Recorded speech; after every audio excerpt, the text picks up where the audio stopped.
Cannabis has been in the news a lot recently, and being a university student, it's easily available. So I'd like to find out a little bit more about it. Cannabis and drug use has been part of popular culture for many years, from Bob Marley to Pete Doherty, ranging through film, music and television.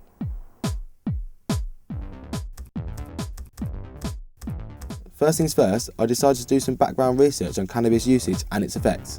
Chronic usage of cannabis has been alleged to decrease sperm counts and sperm motility in men, and to suppress ovulation in women.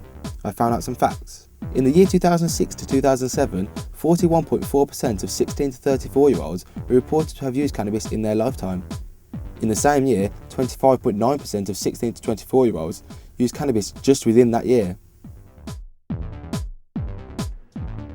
I contacted the Lincolnshire Drug and Alcohol Action Team and have been able to get an interview with the manager, Andrew Cox. So let's see what it has to say. What are the health issues related with cannabis? The smoke that emanates from cannabis has carcinogenic properties. So in terms of the physical effects that can occur in later life from use of cannabis, things like lung cancer or other cancers can emerge. Probably one specific fact to mention in that respect is that cannabis resin, if somebody were to be smoking that, burns 6 times more intensely than ordinary tobacco smoke does. How do these issues compare with those of alcohol? Excessive use, or use of cannabis full stop really, the effects can be quite damaging to your health. Similarly, problematic use of alcohol is inevitably as well going to bring about detrimental health issues. How many people do you get coming in with cannabis problems? In terms of looking at structured treatment, the structured treatment that we offer within Lincolnshire, so that's people coming in and engaging in structured treatment, we see around about 2,000 people a year within Lincolnshire. And I think off the top of my head there's around about between 200 to 300 people come in specifically with a cannabis problem, or their cannabis problem is of a specific extent that they do require some structured treatment. Out of these 200 to 300 people, what is the success rate of treating them? What we do know is that we're getting better at retaining people in specialist treatment, and evidence suggests that the longer that we retain people in treatment, the better chances they have of getting a positive outcome from the experience. I think the other point to mention in terms of that is that our specialist treatment services that we have in Lincolnshire have been operating on very much a harm reduction philosophy. So while that means that abstinence might not be the ultimate goal for somebody who's coming into specialist treatment, but nevertheless if our practitioners can work on reducing the amount of drugs that people use, that in some respects can be a really positive outcome for us. What would you say to a university student that's been offered cannabis? These days the financial pressures of being a student without having a cannabis habit are probably significant enough as it is. But if you're getting mixed up with a dealer who is pushing cannabis at you, and then you may fall behind with payments, and these dealers aren't the sorts of people that you want to get on the wrong side of. I just think it's worth thinking about all those sorts of risks: the financial risks, the physiological risks, the psychological risks.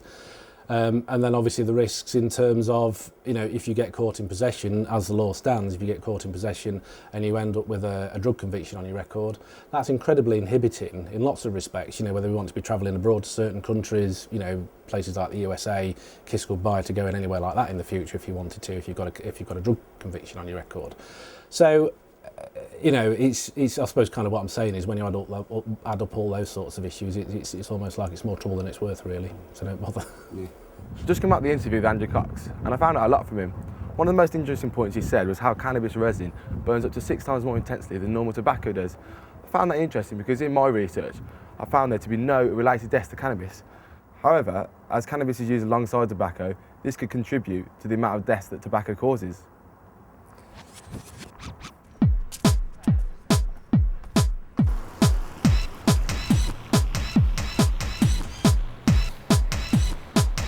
I'm now going into Lincoln Police Station to talk to PC Rick Mosley about the laws on cannabis.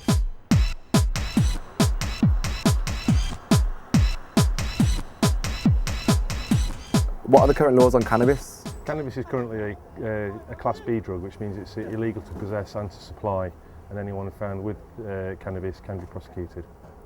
The laws are in place to protect members of the public. There are debates going on about the health implications of cannabis, so the laws are there to protect members of the public from any harm. So cannabis could affect the health of people who use it. If it's legalised and people use it more freely, then the health could deteriorate. You could see deterioration in health with all those in the population who use it. Cannabis is used everywhere. In villages, in towns, in cities. I wouldn't say it's widespread, but you do see it in all sorts of locations.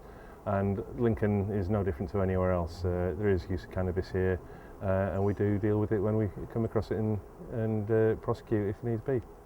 I would say not to use it. It does have health implications, so there is a debate going on at the moment what those are exactly, but the use of cannabis could affect their health and also lead on to other things, use of perhaps more serious addictive drugs, Class A drugs, and could lead them into a life of crime then.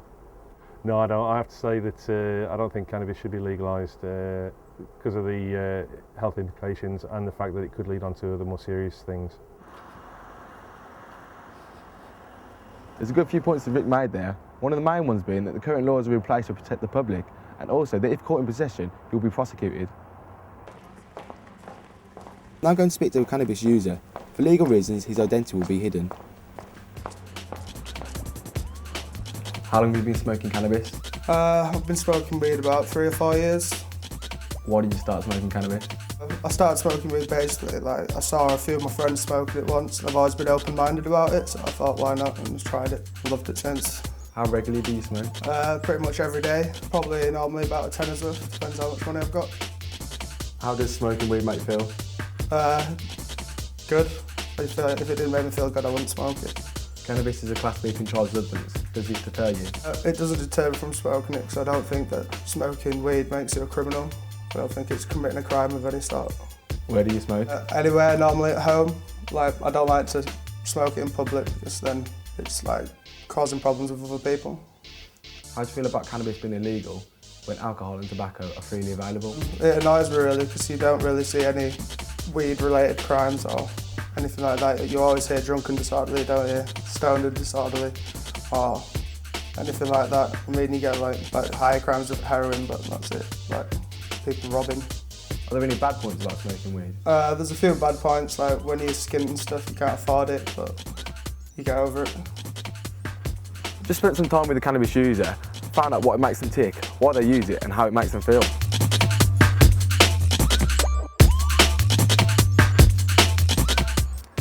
That brings us to the end of our journey.